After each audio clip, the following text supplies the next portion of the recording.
कलियुगा माझी करावे कीर्तन, तेने नारायण देईल भेटी. उद्यापासून सगळे पुरुष मंडळी लक्ष द्या माझ्याकडे. उद्यापासून पुरुष मंडळीला एक विनंती आहे, जे पुढचे कीर्तनकार सांगितले ना तेवढे कॅन्सल करा. कारण तुकोबरायांचं प्रमाण आहे काय, कलियुगा माझी करावे कीर्तन, तेने नारायण देईल भेटी म्हटल्यानंतर उद्यापासून कीर्तनकार बोलवायची काय गरज आहे. फेटा बांधायचा, कंबर बांधायचं आणि कीर्तन चालू द्यायचं. महाराज कीर्तनाचे सुद्धा 3 प्रकार आहे ऐका. एक रूप कीर्तन, एक गुण कीर्तन आणि एक नाम कीर्तन. मग गुणाचे कीर्तन कसंही करा महाराज, वैरानं जा. ज्ञानोबा म्हणतात आगा एकुलीची नाही खागे, मज येव भले ते ही मार्गे, भक्त का विषय विरागे अथवा वैर. ज्ञानोबा म्हणतात अरे तुम्ही कसं या रे माझ्याकडे, फक्त या. कसं या, वैरानं या. मग वैरानं कोण आला, रावण वैरानं गेला कोणाकडे, देवाकडे. कंस वैरानं गेला देवाकडे, पण त्याची मुक्ती झाली महाराज. पुतना कशी गेली, वैरानं गेली. तसं ज्ञानोबा म्हणतात आगाय कुलीची न खागे, मज येव भले ते ही मार्गे, कोणत्या ना मार्गाने या पण माझ्यापर्यंत या. महाराज आपण जर देवापर्यंत गेलो तर देव भगवान परमात्मा कलियुगामध्ये असं आहे, नुसतं नामचिंतन घेतल्यानंतर देव आपल्याला स्वतः भगवान परमात्मा आपल्याला घेऊन जाणार आहे.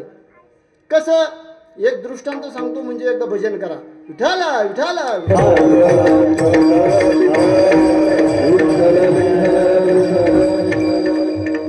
आपण दुसऱ्या कोणत्याही मार्गाने गेलो, कर्म मार्गाने, ज्ञान मार्गाने आणि योग मार्गाने, तिन्ही मार्गाने कोणत्याही मार्गाने गेलो, योग मार्गाने गेलो तरी आपण देवापर्यंत जाऊ शकत नाही. कसं जाऊ शकत नाही ऐका. तुम्ही माकड बघितलं का, माकड बघितलं, माकडीने एकदा पिलाला जन्म दिला रे दिला की जन्म झाल्यानंतर त्या पिलाला ती माकडीन आपल्या कुठं लावते, पोटाला लावते. बरं, पोटाला एकदा लावलं की महाराज कोणत्या झाडावरून आणि कोणत्याही झाडावरती उडी मारते. ती माकडीन त्या पिलाला धरते का, नाही धरत. कितीही लांब उडी मारू द्या त्या माकडीने, पण त्या पिलाला ती माकडीन धरत नाही. त्या पिलाची सर्वस्व जबाबदारी असते. जर आपण कड्यावरून आपल्या आईने उडी मारली आणि आपला जर हात निसटला तर आपण मरण्याची दाट शक्यता आहे. तसं योग मार्गाने जा, ज्ञान मार्गाने जा, कर्म मार्गाने जा, आपली आपली जबाबदारी आपण देवापर्यंत पोहोचतो की नाही. पण भक्ती मार्गाने गेल्यानंतर कसं होईल, मांजर माहिती का तुम्हाला सगळ्यांना, मांजर माहिती. मांजरीने एकदा पिलाला जन्म दिला रे दिला की त्या काळापासून, त्या बोक्यापासून वाचवण्याचं सामर्थ्य कुणाचं राहतं, मांजरीत राहतं. बरं, मांजर गेल्यानंतर पिलं तिच्या पाठीमागे येतात का लगेच, नाही ना महाराज. मग ती काय करते, आपल्या तोंडांमध्ये आपल्या पिल्लांना धरते. किती घरं हिंडवते, 7 घरं हिंडवते. मला सांगा, ज्या तोंडाने ती मांजर त्या पिलांना धरते त्याच तोंडाने ती उंदीर देखील धरते. बरं, उंदीर जगतो का, उंदीर जगत नाही. बरं, तिचे पिल्ल धरत असताना तिचे दात बाजूला काढून ठेवतील, दुसरे दात बसून मग पिल्ल धरते की तिचे. बरं, तिच्या पिल्लांना किती दात लागतात, लागूनच देत नाही. ती मांजरीची पिल्ल जशी ती मांजरीन आपल्या पिल्लांना अलगद घेते आणि 7 घरं हिंडवते, तसं माय बापा हो, ऐका ऐका बाळू भाऊ, बडबड करू नको. ती मांजरीची पिल्ल जशी 7 घरं हिंडवते ना, ती अलगद धरते आणि घेऊन जाते ना, तसा भगवान परमात्मा येणारे, आपल्याला हाताला धरणारे आणि आपल्याला घेऊन जाणारे. तुकोबाराय म्हटले, काही तर्कवादी बुद्धिजीवी वर्ग म्हणत असतील सोमनाथ महाराज हा दृष्टांत सांगितला, पण याला समर्क प्रमाण काय.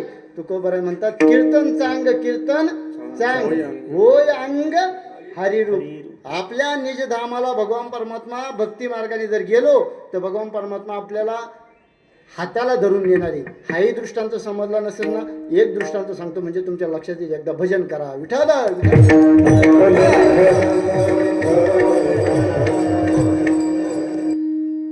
फार घाईमध्ये सांगण्याचा प्रयत्न करतोय. 8:42 झाले महाराज, आणि पहिल्या दिवशी कीर्तनकाराने जर 9:30 वाजवले तर लोक म्हणतील चला 9 वाजता जाता येईल. पहिल्या दिवशी कीर्तनकार 9:30 वाजवतो, पण काळजी करू नका, कंप्लीट 9ला आपल्याला कीर्तन सोडायचे. पण इकडे तिकडे सासू जावायच्या गोष्टी सांगून आणि सासूचा शेंबूड पडला बासुंदीमध्ये आणि मग तो जावायला खाऊ घातला हे सांगून मी तुमचा टाईमपास करणार नाही. आणि कीर्तन मला टाईमपास जमतही नाही महाराज. जमत नसल्यामुळे संदीप महाराजांना आपल्या तारखासुद्धा कमी आहे महाराज.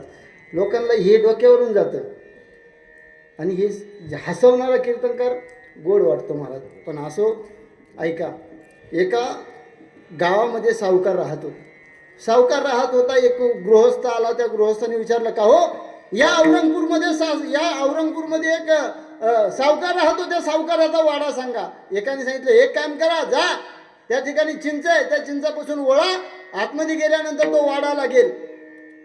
तो पुढं आला. त्या पुढं आल्यानंतर परत विचारला, अरे सावकाराचा वाडा कुठे आहे? त्यांनी सांगितलं, असं करा, चला तुमच्या हाताला जातो, मला वाड्यावरूनच जायचंय, तुम्हाला त्या वाड्याच्या दरवाजापर्यंत पोच करतो. म्हणून त्या गृहस्थाने त्या हात धरला आणि वाड्यापर्यंत आणला. वाड्यामध्ये आल्यानंतर घरामध्ये वाड्यावरती अशा खोल्या होत्या. एकाने विचारलं, का हो, सावकाराचं घर कुठं आहे? त्यांनी सांगितलं, चला त्या वाड्यामध्ये मी सावकाराच्या घराशेजारी राहतो, मी तुम्हाला दरवाजापर्यंत पोहोच करतो. दरवाजापर्यंत पोहोच करत असताना तो गृहस्थ पुढे निघून गेला. तो त्याच्या रूममध्ये गेला. शेवटच्या चौथ्या व्यक्तीला विचारलं, का हो, या ठिकाणी सावकाराचा वाडा कुठे, सावकाराचं घर कुठे? त्या सावकारानं सांगितलं, तुम्ही ज्याला विचारताय ना, ज्याचं तुम्ही नाव घेताय ना, तोच मी आहे. चला हाताला धरतो आणि आपल्या राजवाड्यात नेतो, आपल्या घरामध्ये बसतो. दृष्टांत संपला. पण चिंतन ऐका, पहिला कर्म मार्ग आहे, तुम्हाला फक्त रस्ता दाखवून देणार आहे. ज्ञान मार्ग फक्त तुम्हाला सावकाराच्या वाड्यापर्यंत नेऊन पोहोचणार आहे. योग मार्ग तुम्हाला पार त्या सावकाराच्या दरवाजापर्यंत पोहोच करेल. पण भगवान परमात्म्याचं नामचिंतन एक असं आहे की स्वतः देव तुमच्या हाताला धरेल आणि आपल्या निजधामाला घेऊन जाईल. विठ्ठल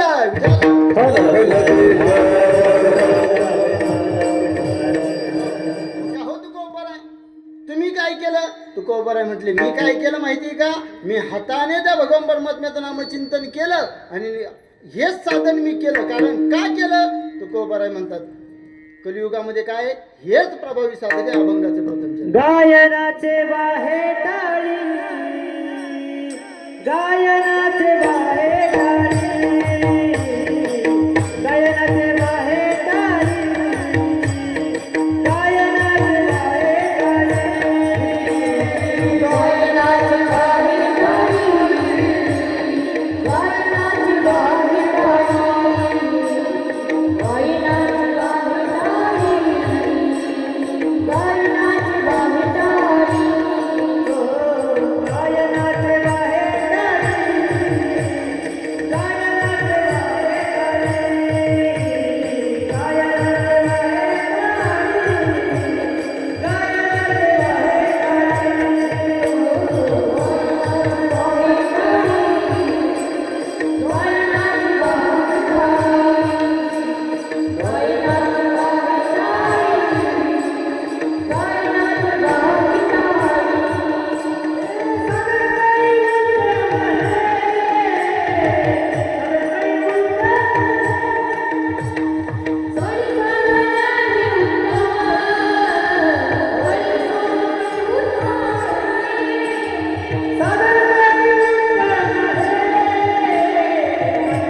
दीपक महाराज असतील, आमचे सूरज महाराज असतील, सगळ्यांमुळे ह्यो आनंद उपभोगला महाराज. काय आनंद आहे ह्या आनंद असा किती सांगू केलं महाराज. परगावात गेल्यानंतर मी सांगेल महाराज, आज मला खऱ्या अर्थानं मी भरपूर हिंडतोय महाराज. मामा बघतात गोविंद मामा भरपूर कीर्तन आहे, म्हणजे आपण भूषण सांगत नाही पण सांगतो मी. मामांना विचारा महाराज, पण मला अनुभव म्हणून सांगू का, एकदा तुम्ही तुमच्याकरता टाळ्या वाजवा, कारण पहिल्या दिवशी एवढं समाज आहे ना महाराज, सगळ्यांकरता तुम्ही तुमच्याकरता टाळ्या वाजवा महाराज. तुमच्या आठवणपूर गावा करतात महाराज. काय तरुण मंडळी महाराज, असे तरुण जर कीर्तनाला येऊन बसले महाराज, निश्चित तुमचं गाव. आणि एक माहिती का, तुमच्या गावामध्ये एकदा मी दशक्रिया केली महाराज, संदीप महाराज. दशक्रिया केल्यानंतर प्रवचनकार बोलल्यानंतर ती प्रथाच बंद झाली. तुमची ती एक जाहिरात, ते पेपरवरती जाहिरात छापून आली होती ना, ती अख्ख्या महाराष्ट्रभर फिरली महाराज. कोणीच बोलायचं नाही. एकदा कीर्तनकार बोलला ना, एक मनुष्य येईल, आभार मानील, त्याच्यावर विषय संपला महाराज. ज्याला काही कळत नाही तो सुद्धा जास्त बोलतो त्या माणसावरती. अरे तो जर त्याच्यावरती बोलायचा अधिकारच नाही तरीही तुम्ही बोलत असेल तर ही तुमच्या गावानं केलेली परंपरा. आणि तुम्हाला सांगू का, तुम्ही सुद्धा ऐकणारे चांगले चतुर आहे म्हणून मी तुमच्या पुढे ज्ञानेश्वरीच्या वया मानतोय महाराज. मला सुद्धा उद्या लोक नको म्हणायला महाराज, काय अभंग महाराज, अभंग कुणी ग, तुम्ही कुणी ग.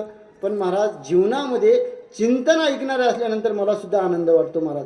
अशीच कीर्तन ऐकत जा की जेणेकरून पुढचं काय बोलेल ना ही अपेक्षा आपल्या अंतकरणामध्ये. तरुण मुलं आहे महाराज, एक एक ज्ञानेश्वरीची ओवी कानावरती पडली तरी हे तरुण पोरांना असं वाटेल की रोज कीर्तनाला जावं महाराज, ही एक अपेक्षा असते. पण असो, सगळे तुम्ही या ठिकाणी आनंद वाटला, तुमचे अजूनही चेहरे प्रफुल्लित आहे. पण तुम्हाला सांगू का, एकनाथ तुकोबाराय म्हणतात की आम्ही त्या भगवान परमात्म्याचं साधन केलं. बरं, आपण साधन का करत नाही. आपल्याला 3 प्रतिबंध आहे. कोणकोणते प्रतिबंध आहे. एक भूत प्रतिबंध, एक वर्तमान प्रतिबंध आणि एक भविष्य प्रतिबंध. मग वर्तमान प्रतिबंध म्हणजे कलियुगामध्ये प्रतिबंध. आपल्याला काय, कशामुळे आपल्याला भगवान परमात्म्याचं नामचिंतन घडू शकत नाही. शास्त्रकार सांगतात, वर्तमान प्रतिबंधो विषयासक्ती लक्षणा प्रज्ञावांध कुतर्कश्य विप्रायाय दुराग्रह. कलियुगामध्ये वर्तमान प्रतिबंधो विषयासक्ती लक्षणा. हे जीव आहे ना, सगळे विषयसक्त झालेले, यांना भगवान परमात्म्याचं नामचिंतन आठवत नाही. बरं, जाऊ द्या. दुसरा विषय वर्तमान. भूत प्रतिबंधामध्ये सांगतो ऐका, आगामी प्रतिबंधस्य वामदेवी सेमरिती एकाना जन्मनोक्षुरो भरत तसे त्रिजन्म भी. म्हणजे काय, तुम्ही म्हणशाल महाराज तुम्हाला पैसे देऊन आणले, तुम्ही सांगा गड्या काय सांगता तुम्ही ते. पण ऐका, आगामी प्रतिबंधस्य वामदेवी स्मरती एकना जन्मनोक्षिनो भरत तसे त्रिजन्म भी. शास्त्रकार असं सांगतात की भरत राजा हे सगळं राज्य सोडून वनात गेला होता. त्या नाटामध्ये एक प्रमाण आहे, ज्या घरी कुलश्रिया राजा राणी व संपत्ती हे सुख सांडोनिया कागा योग सेविती. ते भरत राजा अरण्यात गेला कशा करता, देवाच्या प्राप्ती करता. पण माय बापा काय झालं, अगदी शेवटचा क्षण एकना जन्मनोक्षिणू म्हणजे काय, एकच जन्म शिल्लक राहिला होता मामा. म्हणजे त्या जन्मामध्ये जर शेवटच्या भगवान परमात्म्याचं नामचिंतन त्याच्या मुखामध्ये आलं असतं तर तो परत जन्माला आला असता का, नाही महाराज. पण भरत राजा सुद्धा 3 जन्म घ्यावं लागले. का, जड भरत राजा हरणी गर्भा गेला, घाला तो घातला वासनेने. म्हणजे एका जन्मात तो मुक्त होऊन जाणार होता, पण त्याला 3 जन्म घ्यावं लागले. तसं माय बापा, हा मनुष्य जे तुम्हाला आम्हाला भेटलाय ना, याच जन्मामध्ये आपण मुक्त होऊन जाऊ शकतो. नाही तर भरत राजासारखा आपल्याला सुद्धा जन्म घ्यावं लागेल. भरत राजा सुद्धा पुण्यवान होता. आणि तुम्ही म्हणशाल महाराज नामचिंतन नामचिंतन नामचिंतन, आमच्या जीवनामध्ये नामचिंतन केलं तर आम्हाला काय फायदा. महाराज, नामचिंतन केल्याचा काय फायदा, तर आपण जीवनामध्ये नामचिंतन जर करत राहिलो आणि जर आपल्या मुखात नामचिंतन आलं आणि जर भगवान परमात्मा आपल्याला नेण्याकरता आला, तो यम नेण्याकरता आला, आणि जर आपण जर नामचिंतन करत असलो तर अंतकाळी ज्याच्या नाम आले मुखा तुका म्हणे सुखा पार नाही. आणि शेवटचा दिवस गोड व्हावा याच्याकरता नामचिंतन आहे. म्हणून तुकोबाराय म्हणतात, कलियुगामध्ये तुम्हाला देवाची प्राप्ती हवी आहे ना, मग कलियुगा साधन कली उत्तम, हेच साधन कलियुगामध्ये. का हो तुकोबाराय, या कलियुगामध्ये नामचिंतनाने तरुण गेले का. तुकोबाराय म्हटले, अरे काय सांगावं, किती तरुण काय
टाळ्या टाळ्या आवाज वगैरे आणि मनापासून वाजवा टाळ्यांचा आवाज असं येत नाही का फार असं तुमचं वर्णन मी एवढं तोंड भरून केलं आणि त्या टाळ्या सुद्धा संदीप महाराजां करता तशाच झाल्या पाहिजे ना महाराज किती वर्ष सेवा करतात एकदा जोरदार टाळ्या होऊ द्या हा असं काही तर तुमच्या माझ्या जेवणाका प्रेम करू मी 2 तास येणार आहे महाराज या माणसाला 7 दिवस आहे त्यांच्यावर तरी प्रेम करा आम्हाला आता इथून जाताना कंच्याचीच खांडीत गेला का घाटात गेला कोण विचारत नाही महाराज तर येतानाच विचारतात लोक तसं तुकोबाराय म्हटले आपण या भगवान परमात्म्याचं नामचिंतन करायचं काय करायचं तुकोबाराय म्हटले आपल्या जन्माचं जर आपलं पाप घालवायचं असेल तर त्या भगवान परमात्म्याचं नामचिंतन करा का हो आमच्या जीवनामध्ये पाप आहे का शास्त्रकार सांगतात हो आहे ना कसं आहे पुण्यस्य फलम मेचंती पुण्यम मेचंती मानवा पापस्य फलम मेचंती पापम कुर्वंती येत नव्हता आपल्या हातून सहजरित्या पाप होत असतं मग ते पाप झालेलं कशानं जाईल तुकोबाराय म्हणतात कशानं जाईल माहिती का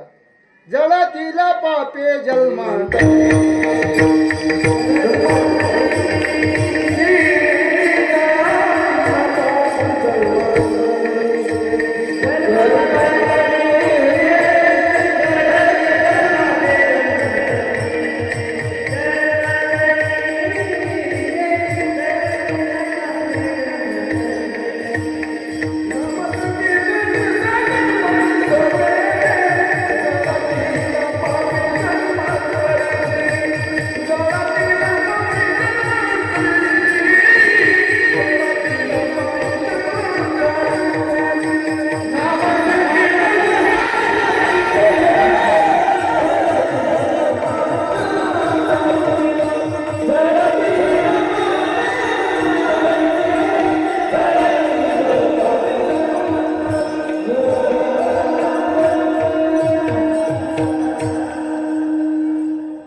जळतील जन्मांतरीचे किती पाप असू द्या सहज जळतील आणि तुम्ही बहुसागर तरुण जाल का हो तुकोबाराय तुम्ही आम्हाला सांगतात काय जाणव तरले किती काय जाणव तरले किती किती तरले आम्हाला निश्चित सांगा गड्या मग तुकोबाराय म्हणले नामे तरला नाही कोण ऐसा द्यावा निवडून तरती तरती हा भरवसा नामधरकाचा ठसा नामेची तरती कोट्यान कोटी अरे किती तरुण गेले कोट्यानं कोटी बरं एवढं जाऊ द्या मरू द्या एक अभंग सांगू का श्रवणे कीर्तने झाले ते पावन सनकाधिक जाण परम होत किती जण तरुण गेले मला देखील सांगता येत नाही पण तुकोबाराय म्हटले अरे बसा त्या नावेमध्ये नाव लागली या बसा मग ती नाव म्हणजे कोणती तर नामस्मरण रूपी नाव त्या नौकेमध्ये बसा काही बसले म्हटले महाराज तुकोबाराय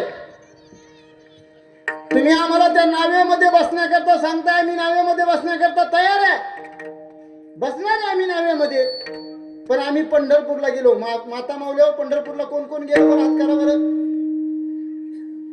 वा वा म्हणून तर तुमची कुस पवित्र महाराज एवढी तरुण पोरं येऊन बसले महाराज तुमच्याकरता टाळे वाजवतो मीच वाजवतो महाराज तुमची निश्चित कुस पवित्र म्हणून ही तरुण पोरं कीर्तनात आहे नाही तर महाराज तरुण पोरं कीर्तनात येतच नाही तरुण भाग्यवंत फार भाग्यवंत असतात जे तरुण पोरं कीर्तनात बसतात पूर्वजन्मीचं पुण्य असतं पण ऐका पंढरपूरला गेल्यानंतर त्या ठिकाणी चंद्रभागेमध्ये गेला बरोबर ना चंद्रभागेमध्ये गेल्यानंतर पुंडलिक रायाच्या पशी गेल्यानंतर तुम्हाला काय असतं तिथं काय भेटतं नावा भेटतात तुकोबाराय म्हणतात ना नाव आहे ती या बैसा त्या ठिकाणी नावाडी असतो आणि त्या ठिकाणी नावाडी नाव वलवत वलवत येतो आणि सांगतो चला किती रुपयानं बसा आम्ही तुम्हाला चंद्रभागेमध्ये फिरून आणतो वारकरी बसतात आणि त्या